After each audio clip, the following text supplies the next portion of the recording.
명절 선물보다 자유롭게 되는 것만큼 좋은 게 어디 있을까? 그래서 그냥 그대로 전하자 생각을 한 것입니다.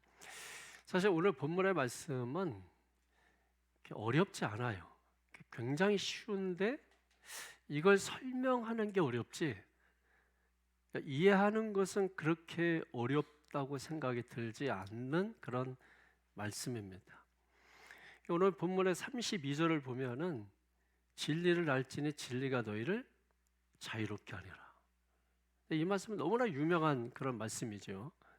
그래서 이 본문의 말씀을 많은 대학에서 이 말씀을 차용해 가지고 그대로 사용하거나 오늘 이 말씀을 그대로 그 대학의 어떤 표어로 그대로 사용하는 학교들이 많아요. 대학교들이 대표적인 이제 학교가 뭐 한동대, 뭐 한영대, 뭐 이런 대학은 이 말씀을 그대로 갖다가 이렇게 하고, 또 어떤 경우에는 이 말씀 전체는 아니지만 핵심, 진리, 자유 이 두 단어를 가져다가 사용하는 학교들이 있죠. 부산대 뭐 이런 데 같은 경우는 뭐 진리, 자유 이것을 그대로 갖다가 사용을 하는 것이에요. 또 그 외에도 진리는 꼭 들어가고 이 자유를 다른 말로 바꿔서 사용하거나 아니면은 진리, 자유 더하기 뭐 봉사, 사랑 뭐 이런 것을 더해서 그렇게 사용하는 학교들이 국내외 유수한 대학들이 굉장히 많이 있습니다. 예를 들면 국내 서울대 같은 경우도 여러분 혹시 보셨는지 모르지만은 진리, 이 자유라고 하는 이 단어가 들어간 표어를 가지고 있습니다. 고려대도 마찬가지. 그리고 해외에 하버드나 예일대 이런 대학 같은 경우도 진리, 자유가 반드시 그 대학의 표어로 들어가 있습니다. 근데 이 자유라고 하는 이 말, 또 이 진리라고 하는 이 말은 우리 사회에서 많이 들려지거든요. 뭐 교회 안에서, 신앙 안에서만 이 말을 사용하는 것이 아니고 세상 속에서도 상당히 많이 이런 말들이 사용돼요. 요즘 특별히 자유민주주의라는 말을 많이 듣는 것 같아요. 윤석열 대통령께서 취임하실 때 35번이나 자유라는 말을 외쳐서 역대 대통령, 우리 대한민국의 역대 대통령, 저는 뭐 대한민국 대통령 거의 다 봤죠. 이승만 박사 못 보고, 윤보선 대통령 못 보고, 그리고 최규하 봤고 잠깐 했지만은 그러면 거의 다 대통령을 뭐 웬만하면 다 본 거죠. 근데 역대 대통령들 가운데 취임하면서 이 자유를 외친 대통령, 제일 많이 외친 대통령 윤석열 대통령이죠. 얼마 전 미국 의회 가서도 연설할 때도 한 46번 이상 자유를 말했습니다. 그러니까 상당히 이 자유에 대해서 굉장히 중요하게 생각하는 뭔가 있는 것 같아요. 여러분 해방 이후에 우리나라는 미국의 지대한 영향을 받았기 때문에 미국 그러면 첫 번째 생각나는 게 뭐예요? 자유. 그리고 뉴욕에 가면 자유의 여신상. 자유를 상징적으로 그 여신상 가운데 뭐 횃불 들고 있지만 한 손에는 뭐예요? 독립 선언문을 들고 있잖아요. 그 핵심 키워드가 바로 자유예요. 그 자유민주주의라고 말하죠, 그죠?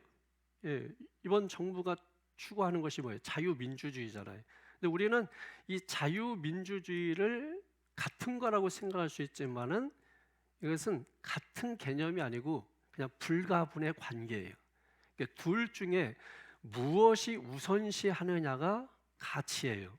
예를 들면 민주주의의 전제해서 반드시 자유가 있어야 된다라고 하는 것이죠. 그러니까 자유가 먼저고 민주주의가 뒤에 나오는 것이. 그래서 자유민주주의라고 하는 거예요. 왜냐하면 민주주의에도 여러 종류의 민주주의가 있거든요. 그 중에서 이 자유민주주의라고 하는 거예요. 그래서 자유에 대해서 미국 같은 경우 그 자유가 어떻게 그 나라에 토착화되고 그렇게 될 수 있었던 것은 이 자유에 대해서 끊임없는 되새김질이라고 하거든요. 그래서 자유에 대해서 어떤 그 고귀함, 소중함, 거기에 대한 그 확신, 뭐 이런 것들을 가지고 있어야 이 자유가 주어지고 그 자유를 통해서 민주주의가 이루어진다 하는 것이 우리가 궁극적으로 우리나라에서 지금 이 정부가 추구하고 있는 자유민주주의라고 하는 것입니다. 자, 그런데 오늘 성경에 나타나고 있는 성경에서 말하는 이 자유와 그리고 세상 곳곳에서 정치, 경제, 이념, 사회, 문화 속에서 외쳐지고 있는 이 자유라고 하는 것은 좀 궁극적으로 차이가 있다라고 하는 것을 알 수가 있어요.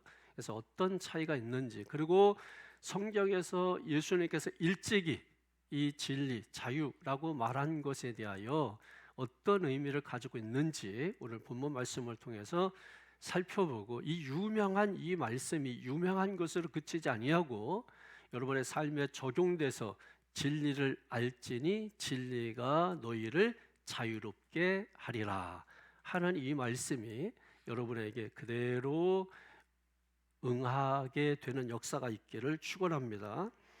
그래서 오늘 32절을 좀 먼저 보시면 잘 보세요. 진리를 알지니 진리가 너희를 자유롭게 하리라.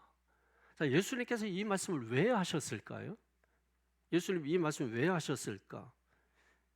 일단은 예수님이 그 시대 사람들을 보실 때 뭔가 자유롭지 못한 거예요. 자유가 없는 거예요.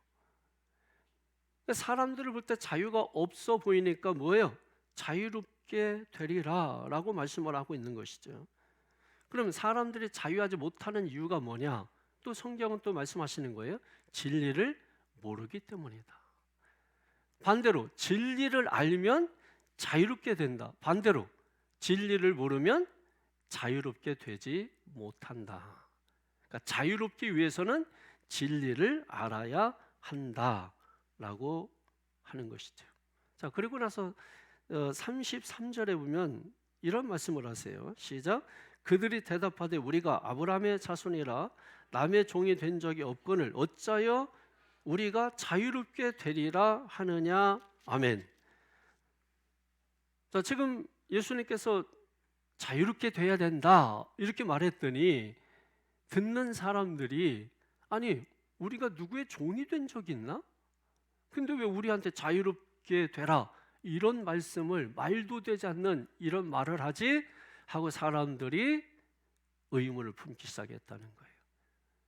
자, 그러면 실제적으로 역사적으로 이스라엘 백성들이 종이 된 적이 없었습니까? 일단 430년 동안 애굽에 종살이 했지 않습니까? 그리고 바벨론에 끌려가서 70년 동안 포로 생활하지 않았습니까? 그 이후에 페르시아, 헬라 제국에 의해서 지배를 받지 않았습니까? 그리고 지금은 로마 식민 지배를 받고 있는, 한마디로 말해서 노예살이, 종살이하고 있는 그런 형편이에요.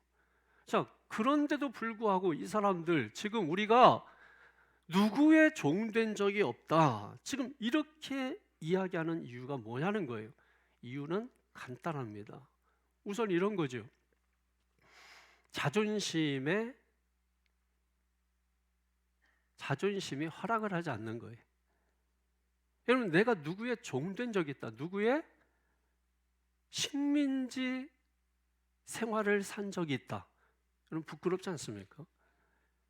그러니까 그것을 이들은 굳이 드러내서 말하고 싶지 않은 거예요.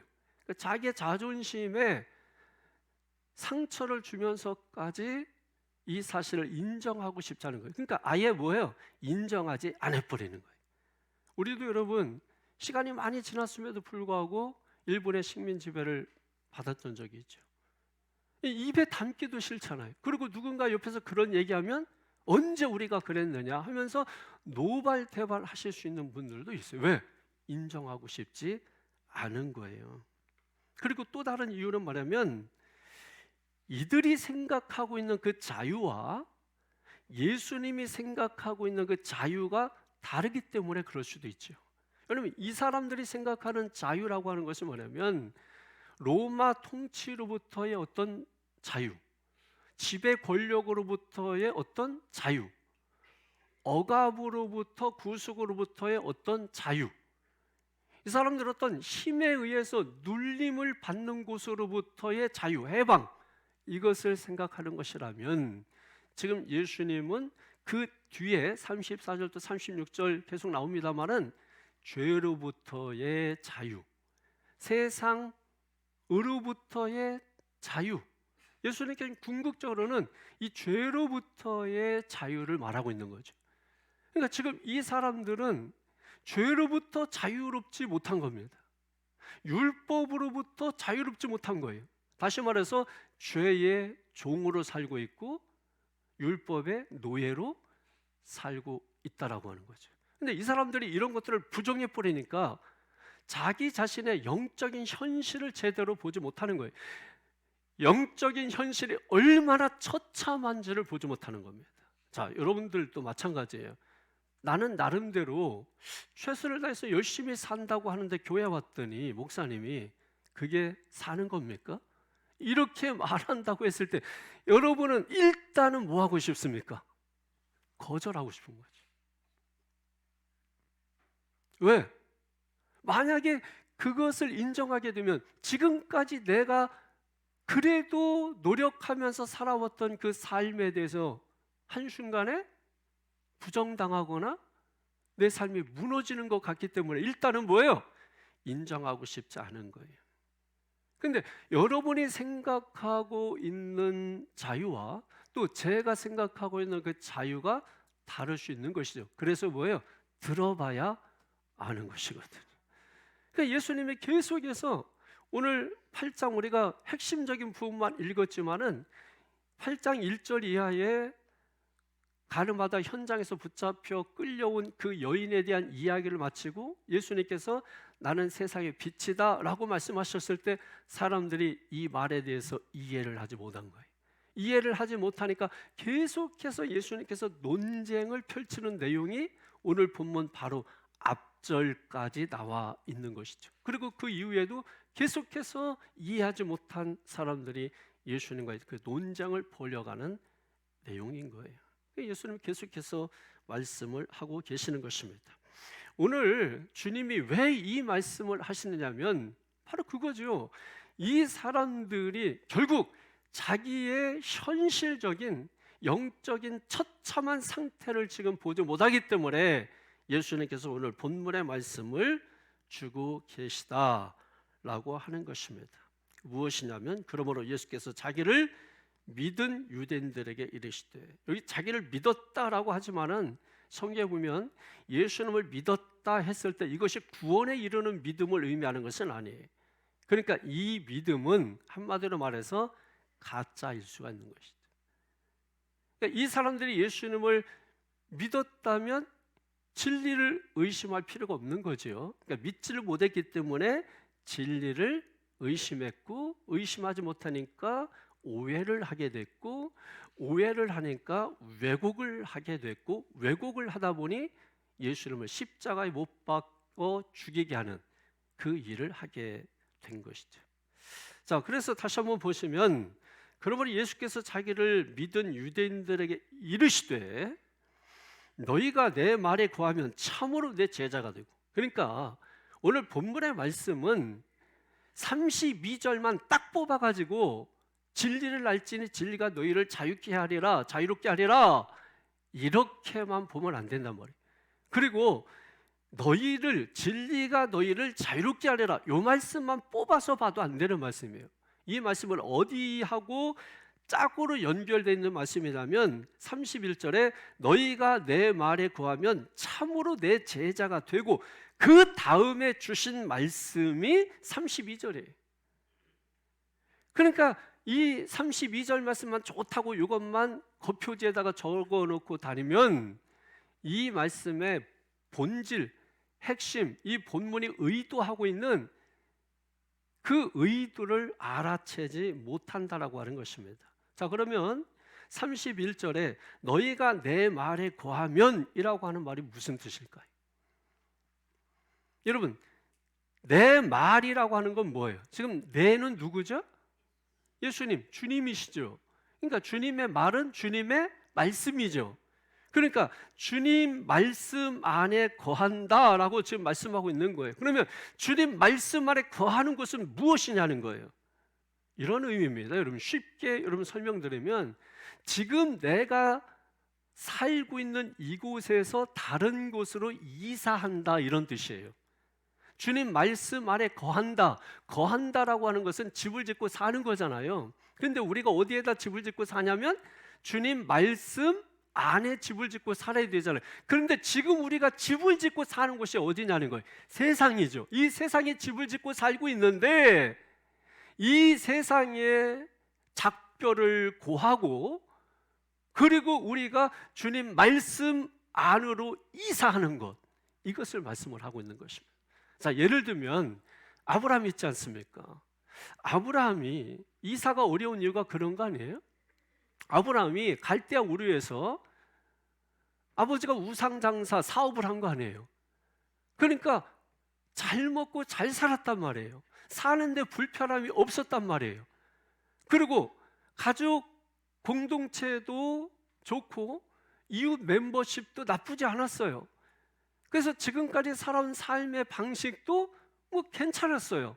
그러니까 굳이 어디를 이사를 해야 되고 다른 곳으로 가야 될 그 필요성을 전혀 느끼지 않고 잘 먹고 잘 살고 있었는데, 하나님께서 갈대아 우르를 떠나 내가 네게 지시할 땅으로 가라, 이사를 명령하셨단 말이에요. 아브라함이 힘들고 어려운 게 뭐예요? 별 문제 없는데, 여기서 먹고 사는데 불편함이 없는데, 그리고 가족 멤버십이나 이웃 공동체가 특별히 나쁘지 않은데, 더욱이 지금까지 살아왔던 삶의 방식 버릴 것이 없는데, 근데 굳이 이 모든 걸 놓고 어딘지도 모르는 곳으로 이사를 가라고? 그 아브라함이 여러분 어렵죠. 우리가 신뢰하는 것 그대로 뭐예요? 우리가 할 수 있는 것 그대로 순종하면 되죠. 근데 할 수 없는 거 어떻게 한다고요? 하나님이 말씀하시는 하나님을 신뢰하고 그냥 따라가면 되는 것이거든요. 내가 할 수 있는 거는 그냥 순종하면 됩니다. 근데 내가 할 수 없다면 그 말하는 분을 신뢰하고 믿고 그 말하는 걸 따라가야 되는데, 그게 파라클레투스, 헬퍼, 그걸 위해서 도와주시기 위해서 오셨는데 말해놓고 자기가 이곳저곳 쑤시고 다니니까 오히려 주님이 일하시기가 불편해지고 어려워지는 경우들이 너무나 많이 있다라고 하는 것이죠. 그러니까 여러분, 오늘 주님 말씀 안에 거한다라고 하는 것은 지금 내가 평안하고 잘 살고 있고 특별히 문제도 없고, 그리고 내가 지금까지 살았던 삶의 방식이 마음에 듦에도 불구하고 뭐예요? 이사를 가라는 거예요. 이사를 가야 한다는 거예요. 그게 주님 말씀 안에 거하는 것이에요. 그러니까 우리가 말씀대로 산다라고 하는 것이 여러분 어떤 의미에서 지금까지 내가 살아왔던 삶의 방식을 거부하는 것과 마찬가지예요. 그것과 구별하는 것이거든요. 완전히 이별 선언을 하는 것이거든요. 그리고 주님 말씀 안에 집을 짓고 거기서 살아야 되는 것이거든요. 지금까지 내가 붙들고 살아왔던 가치관, 세계관, 사상 뭐 이런 것들이 있잖아요. 그런데 이 모든 것을 다 작별하고 새로운 어떤 가치관, 새로운 세계관, 새로운 사상, 새로운 세계를 향해서 내가 나가야 된다라고 하는, 새로운 세계로 이사를 가야 된다. 그래야 뭐가 된다고요? 주님의 참 제자가 될 수 있다. 주님의 참 제자가 되면 온전히 진리를 알 수 있고, 이해가 되십니까? 그러니까 진리를 알지니 라고 했을 때 어떻게 진리를 알게 되느냐? 주님의 말씀 안에 거해야 되고, 그런 자가 주님의 참 제자, 진짜 제자가 되고, 그 제자가 될 때 진리를 비로소 알게 된다. 그 진리를 알게 되면 너희가 자유를 얻기 위해서 뭘 해야 되는 게 아니고 진리를 알면 자유롭게 된다. 이해가 되십니까? 그렇게 어려운 건 아니에요. 근데 말 자체가 어려운 것 같아요. 진리, 자유라는 말이 우리는 하도 들어서 누구나 다 아는 것처럼 생각할 수 있지만은 그렇게 쉬운 말은 아니다라고 하는 것이에요. 자, 우리가 하나님 말씀을 듣고 그냥 듣고 깨달은 것으로, 이해한 것으로 멈추시는 분들이 제가 볼 때 대다수입니다. 근데 오늘 말씀대로라면 오늘 우리가 살고 있는 이 삶의 현장에서 작별을 고하고 주님의 말씀 안으로 이사를 가야 된다, 이렇게 지금 말씀하고 있는 것이거든요. 자, 여러분, 내가 잘 살고 있는데 주님 말씀 안으로 이사를 가라, 말씀이 나한테 들렸다고 한번 생각해 보세요. 여러분 가겠어요? 사업도 잘하고 있고 지금 막 돈도 막 그냥 벌리고 있는데. 그래서 대부분 사람들이 어떻게 하고 있냐면 말씀을 듣고 아 좋다, 정말 깨달았다, 은혜 받았다 하고 그게 끝이라는 거예요. 그리고 사는 방식은 여전히 내 삶의 방식으로 살아가고 있다는 거예요. 교회 와서 말씀 듣고 오늘 목사님 말씀 들었는데 너무 은혜 받았다고, 너무나 감동받았다고. 근데 그게 다라는 거예요. 살 때는 내 방식으로 산다는 거예요. 그러니까 말씀은 말씀이고 사는 것은 내가 산다는 거예요. 이게 이사 간 거예요, 안 간 거예요? 맨날 이사 갈 준비만 하고 있는 거죠. 그래, 결심하는 거야. 결단해. 그래, 이번에 말씀으로, 이번에 믿음으로, 이번에 순종하면서 맨날 이사 갈 준비만. 짐 풀었다 쌌다, 풀었다 쌌다. 근데 결국은 사는 거 보면은 또 자기야. 또 자기 방식으로 살아. 이사 간 거야, 안 간 거예요? 주님 말씀 안으로 이사 간 거야, 안 간 거예요? 아직 안 간 거죠. 그러니까 살지만 자유롭지 못한 거야. 일하지만 자유롭지 못한 거야. 여러분, 세상 안에는 진정한 자유가 없어요. 돈, 권력. 세상이 주는 것이 뭐예요? 돈, 권력, 명예, 뭐 이런 거잖아요. 근데 이것만 얻으면 우리는 자유롭게 살 수 있을 것 같지만 이걸 위해서 우리가 평생을, 모든 나이와 모든 건강과 모든 시간을 다 던지면서 여기까지 왔는데 결국 얻은 것은 병, 늙음, 이제 죽을 일 얼마 남지 않은 거, 그거 보증수표처럼 내 손에 들고 있는 것밖에 없어요. 그래서 솔로몬이, 나는 그렇게 살아보지 않았지만 그렇게 살아봤던 많은 사람들, 그리고 그렇게 살았던 성경의 인물 가운데 솔로몬이 헛되고 헛되니 모든 것이 다 헛되다라고 고백하고 있습니다. 그러니까 세상에는 엄밀히 말하면 진정한 자유가 없다. 그 자유가 없는 세상에서 우리가 이사를 가야 한다는 거. 어디로? 주님 말씀 안으로. 주님 말씀 안으로 이사를 가서 어떻게 해야 돼요? 그때는 새로운 사고방식으로, 새로운 삶의 방식을 가지고 살아가야 된다는 거예요. 그게 뭐예요? 하나님의 말씀이죠. 그래서 이사를 가서 거한다라고 하는 말은 뭐냐면 주님의 말씀에 매인다, 이런 뜻이에요. 주님의 말씀에 매여서 산다. 자, 매인다라고 하는 말은 자유라는 말과 가깝습니까? 멀게 느껴집니까? 멀게 느껴지죠? 그런데 여기에서 우리가 착각을 하는 거예요. 그래서 우리가 말씀에 매이고 교회에 매이고 은혜에 매이고 예수님께 매이면 자유를 잃어버린다고 생각을 하는 것입니다. 많은 사람들이 그렇게 생각하는 거예요. 여러분, 제가 언젠가 여러분 연 비유를 말씀드렸을 거예요. 연 날리기 아시죠, 여러분? 연이, 하늘을 날고 있는 그 연이 생각에 자기는 더 높이 날고 싶은 거야. 더 멀리 날고 싶은 거야. 얼마든지 바람은 불고 바람에 자기를 맡기면 얼마든지 멀리 갈 수 있고 더 높이 날 수 있는 것 같은데 지금 자기는 더 멀리 가지 못해. 더 높이 날지 못해. 왜? 지금 주인의 손에 줄로 연결되어 있기 때문에. 그래서 연이 이 불신의 칼을 어느 날 끄집어내서 불신의 칼로 연줄을 끊어버렸습니다. 그랬더니 그 생각처럼 더 높이 날았습니다. 더 멀리 갔습니다.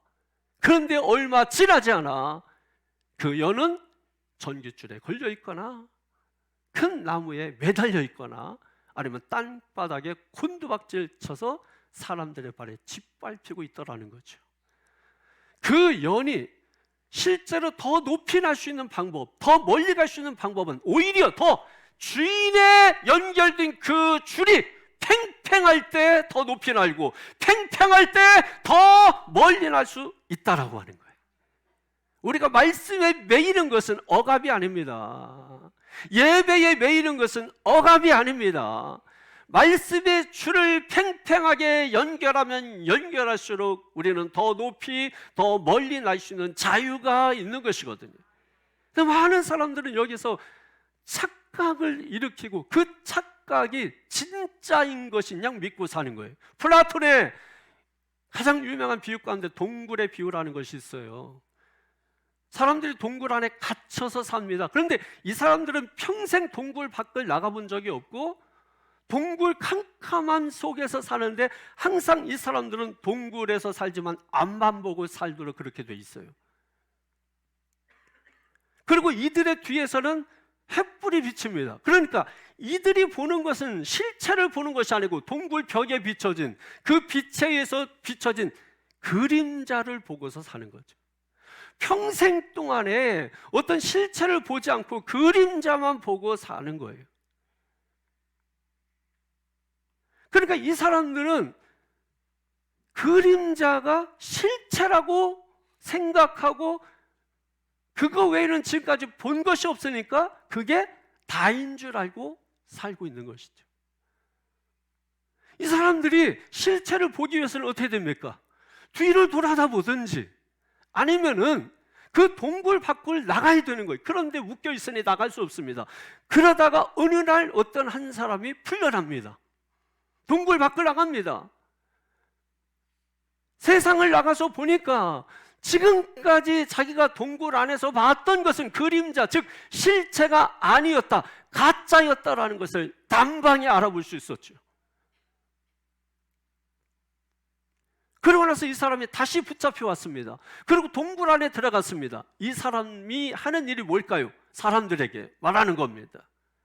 여러분들이 지금 보고 있는 것은 실체가 아닙니다. 그림자입니다. 여러분들이 실체를 보기 위해서는 동굴 밖으로 나가야 합니다. 그렇게 외쳤지만 아무도 그 사람의 말을 믿어주지 않았다라고 하는 거죠. 왜? 이 사람들은 평생 횃불이 비춰준 그림자만 보고 살았기 때문에. 우리도 마찬가지죠. 세상이 비춰준 그림자만 보고 살았기 때문에 우리가 실체를 보여주어도, 예수를 보여주어도 사람들이 보지 못하고 알지 못한다라고 하는 것입니다. 사랑하는 성도 여러분, 세상이 비춰주는 게 뭐예요? 돈, 권력, 명예. 근데 그것은 그림자라는 거예요. 실체가 아니라는 거예요. 그 그림자를 잡기 위해서 평생을 우리가 살아오는 것입니다. 그래서 지금 제가 외치는 거예요. 그거는 그림자입니다. 실체가 아닙니다. 진리를 알아야 합니다. 진리가 여러분을 자유케 합니다. 그것들은 여러분을 오히려 옥새처럼 그것의 종이 되어 살게 하고 돈의 종, 권력의 종, 명예의 노예가 되어서 살게 할 뿐 여러분을 결코 자유롭게 하지 못합니다.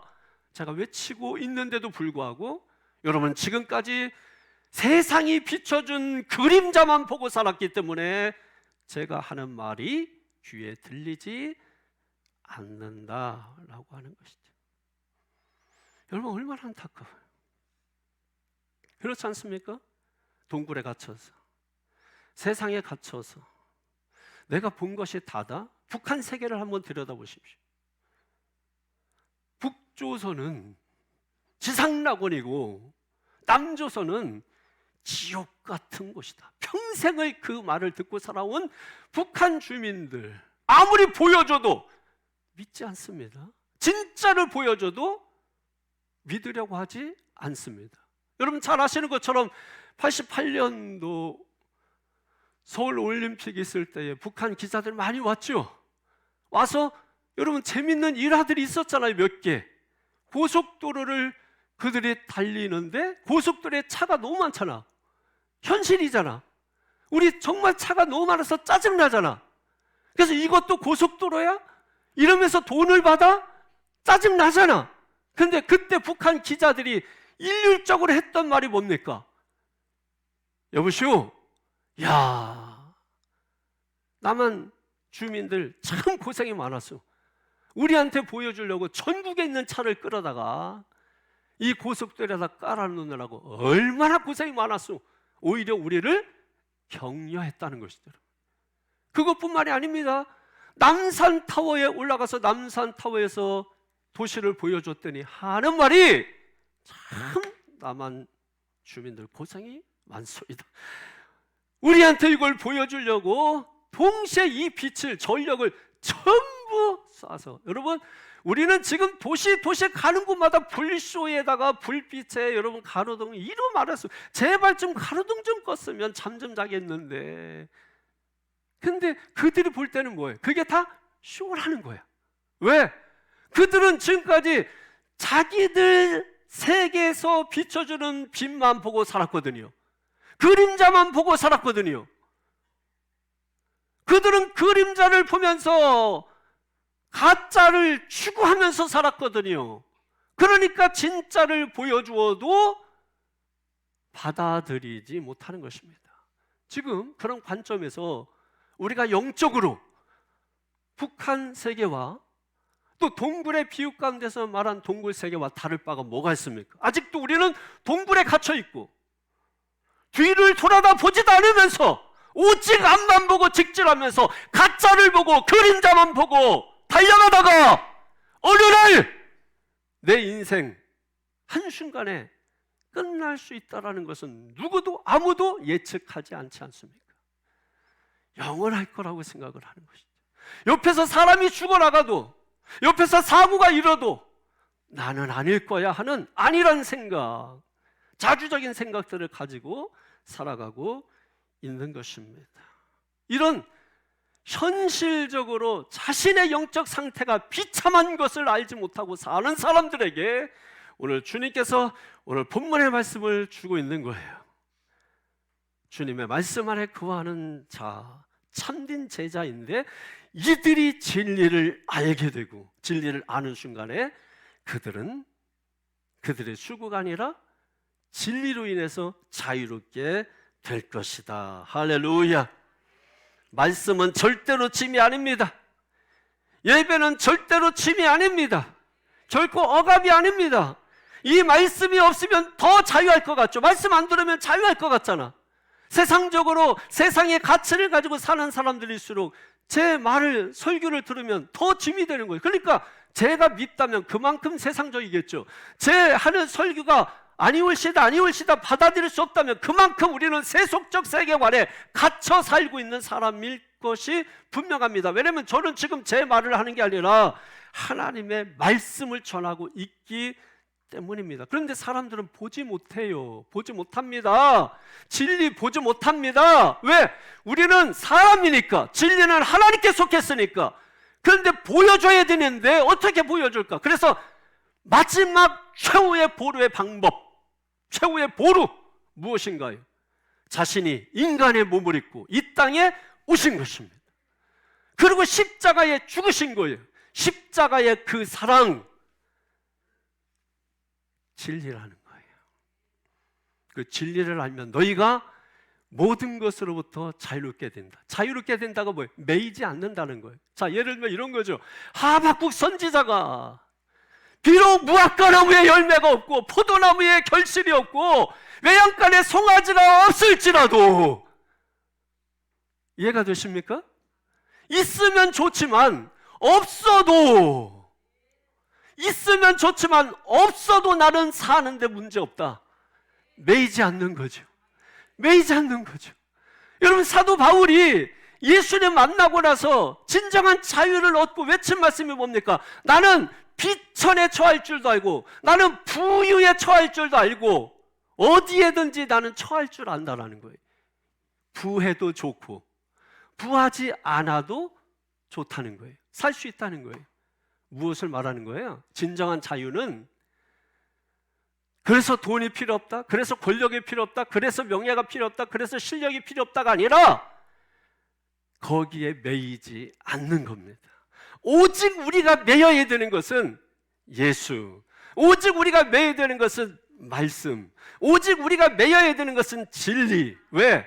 거기에서 참된 자유가 우리에게 주어지기 때문이라고 하는 것입니다.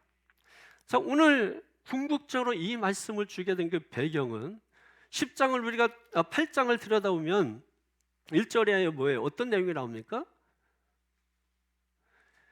가늠하다가 현장에서 붙잡혀온 그 여인, 누가 끌고 왔죠? 서기관, 바리새인들이. 왜 끌고 왔습니까? 일단은 잘못한 것에 벌을 주기 위해서, 2단은 예수님을 고발하기 위해서. 자, 그런 속셈, 그런 의도를 가지고 이 여인을 끌고 온 것입니다. 그러면서 저 여인을 돌로 쳐서 죽이라고 말합니다. 그때 주님께서 한 행동이 있으시죠. 가만히 앉으시고 땅에다 무언가 극적극적 기록하시고 자리에서 일어나셔서 하신 말씀, 너희 중에 죄 없는 자가 먼저 이 돌로 저 여인을 쳐라. 그래서 많은 사람들이 그 이야기를 듣고 잡았던 돌을 다 땅에다가 조용히 떨어뜨리고 뒤로 물러서서 다 돌아가고, 누구만 남았다? 홀로 이 여인만 예수님 앞에 남았다. 홀로 남은 그 여인을 바라보고 예수님께서 말씀하십니다. 다 돌아갔다. 그러므로 나도 너에게 말한다. 가서 다시는 이와 같은 죄를 범하지 말라. 이 말씀을 하셨어요. 자, 여기에서 우리가 이 배경을 가지고 오늘 본문이 주어진 것이죠. 무엇을 할 수 있습니까? 자, 한번 돌아보십시오. 현장에서 가늠하다 잡혀온 이 여인을 끌고 온 이 서기관 바리새인들, 그들의 마음의 상태를 한번 들여다보십시오. 그들이 지금 어떤 의도입니까? 벌을 줘야지. 흑백 논리가 가득하죠. 옳고 그름이 가득하죠. 그들의 마음이 과연 평안할까요? 그들의 마음이 천국일까요? 그리고 예수님을 고발해야지. 예수님은 여러분 그 당시에 얼마나 많은 사람들로부터 존경을 받는 랍비였단 말이에요. 그런데 불구하고 그 예수님을 고발해서 어떻게든지 예수님을 죽이고자 하는 그 마음 속에 천국이 있을까요? 그 마음이 평안할까요? 그리고 그들의 손에 의해서 끌려와서 죄인의 모습으로 고개도 들지 못하고 서 있는 이 여인의 그 마음 상태, 천국이 있을까요? 마음이 평안할까요? 기쁠까요? 그리고 더 나아가서 모든 사람이 다 돌아가고 이제는 예수님 앞에 서 있는 여자에게 주님께서 가서 다시는 이런 죄를 범하지 말라 하시는 그 여인의 마음의 상태, 뭐가 지옥이고 뭐가 천국일까요? 여러분 교회에 오시죠? 오늘 내가 가서 저 집사를 그냥 망가뜨리고, 이렇게 여러분 교회에 오시는 그 마음의 상태에, 그 심령에 천국이 있을까요? 지난주에 나를 억울하게 했지, 내가 그냥 오늘 가서 한번 보자, 마음에 천국이 있을까요? 용서해야지, 사랑해야지. 똑같은 마음이지만 그 마음의 상태는 무엇을 생각하고 느끼느냐에 따라서 달라지지 않겠습니까? 사랑하는 성도 여러분, 바리새인 서기관들, 이런 사람들에게 과연 천국이 있겠느냐는 거예요. 그리고 끌려온 이 여인에게 과연 천국이 있겠느냐는 거예요. 다시 말해서 자유롭지 못하다는 거죠. 자유롭지 못하다는 것이죠. 이 사람도 이 여인도.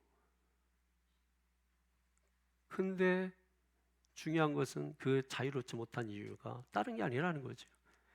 진리를 알지 못하기 때문이라는 것이죠. 그러면 진리가 무엇일까요? 뒤에서 쭉 나오는 이야기입니다만 한마디로 요약해 드리면 진리는 예수 그리스도이시다. 그리고 앞으로 우리가 살펴보겠지만 요한복음 14장 6절에 보면 나는 길이요 진리요 생명이니. 예수님 자신이 진리라고 말씀을 하셨습니다. 그 진리를 어떻게 설명하면 좋을까요? 아까 말씀드렸죠. 진리를 우리가 볼 수 없습니다. 왜? 하늘에 속했으니까요. 그래서 하나님께서 아들 예수를 이 땅에 보내주신 것입니다. 이 땅에 오신 그 예수님, 나를 위하여, 여러분을 위하여 온갖 고난과 핍박과 박해를 받으시고 마침내 십자가에 달리셔서 그 피를 흘리셨습니다. 한마디로 무엇으로 표현할까요?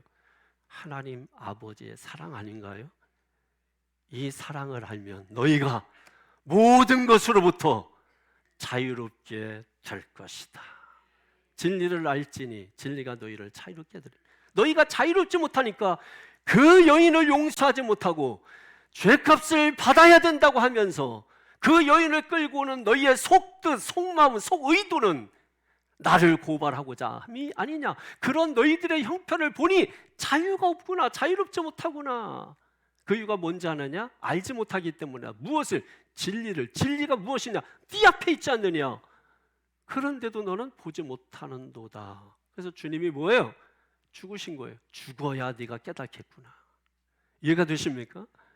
그래서 지금 우리가 붙들고 있는 예수는 십자가에 죽으셔서 피를 흘리시고 그 피로 말미암아 저와 여러분들을 구원하신 그 예수 그리스도, 그 예수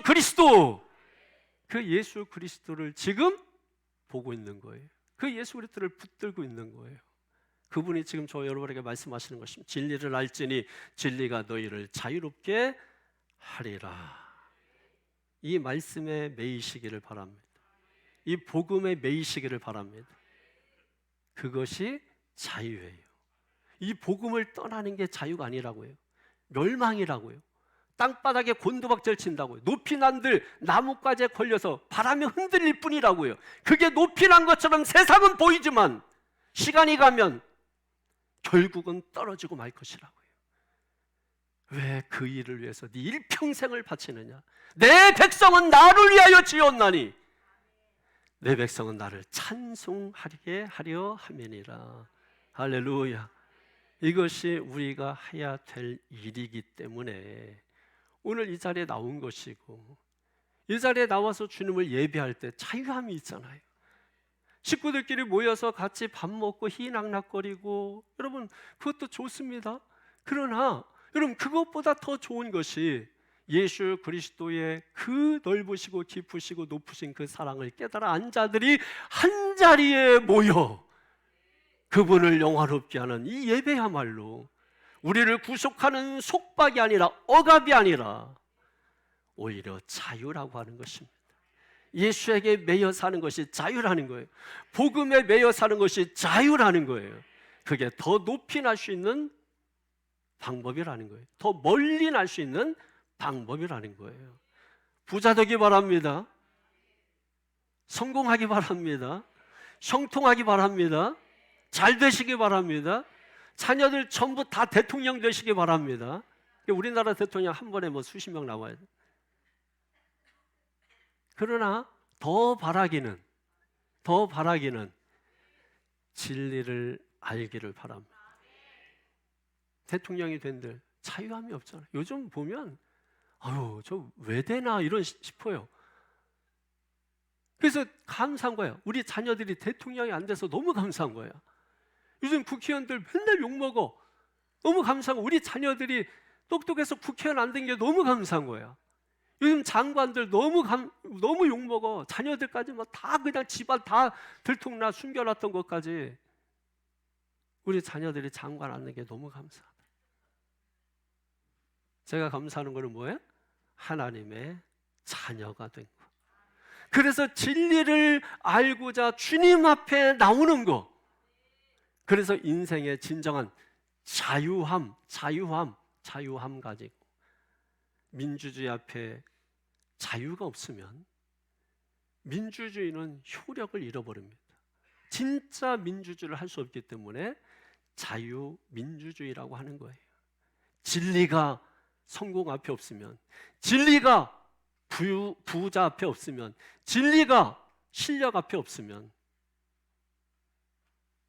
아무것도 아니라는 거예요. 그림자라는 거예요. 한마디로 세상이 비춰주는 그림자를 보고 사는 것과 같다라는 거예요.